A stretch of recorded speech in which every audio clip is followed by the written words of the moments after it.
Hi friends, இன்றைக்கி நம்ம வீட்டு சாப்பாடு சுட சுட சோறு அப்படின்னு சொல்லணுன்னு எனக்கும் ஆசை தாங்க. இல்லைங்க, வீட்டில் சாப்பிட்டுட்டாங்க எல்லோரும். எனக்கான சாதம் பேலன்ஸ் இருக்குங்க, அது ஆறிடுச்சு. சாம்பாருங்க, சுண்டைக்காய் கேரட் பீன்ஸ் போட்டு சாம்பார் நல்லா கம கமன்னு சூப்பராக இருந்துச்சுங்க. சாம்பார் சாப்பிட்டவங்க எல்லோரும் சொன்னாங்க. பீட்ரூட் பொரியல் இதாங்க இருக்குது. எனக்கு சட்டி நிறையா செஞ்சேன். எனக்கு பேலன்ஸ் இவ்வளோ தான் வச்சுருக்காங்க. இதை நான் இப்படியே சாப்பிட மாட்டேன், எனக்கு இப்படி சாப்பிட்டா பிடிக்காது. அதில் நான் தயிர் கலந்து எடுத்துப்பேங்க. பீட்ரூட் எப்படியாவது நம்ம சாப்பிட்டு ஆகணும், அதனால் உங்களுக்கு பிடிச்ச மாதிரி அதை செஞ்சு சாப்பிடுங்க. தயிர் பச்சடி நான் சீக்கிரமாகவே இதை எப்படி நான் செய்வேன் அப்படிங்கிறத நான் உங்களுக்கு சொல்கிறேன். இது நான் பொரியல் பண்ணியிருந்தேன், இதில் நான் தயிர் கலந்துக்கிட்டேன். இது வெண்டைக்காய் பொரியலுங்க.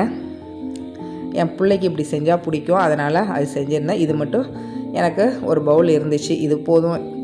இப்போ நம்ம தட்டில் நல்லா ஒரு கரண்டி சாதத்தை எடுத்து வச்சுட்டு, சாம்பார் நான் சூடு பண்ணிட்டேங்க.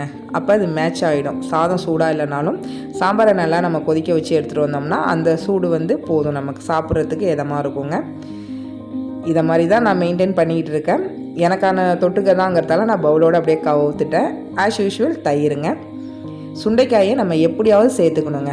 எனக்கு டெய்லி சுண்டைக்காய் கிடைக்காது அப்படிங்கிறவங்க மார்க்கெட்டில் கிடைக்கும், அதை வாங்கி நீங்கள் வத்தலாக போட்டுக்கிட்டு வாரத்துக்கு 3 நாள் அதை சாப்பிடுங்க. பெண்கள் கண்டிப்பாக எடுத்துக்க வேண்டிய காய்கறியில் இந்த சுண்டைக்காயும் ஒன்றுங்க.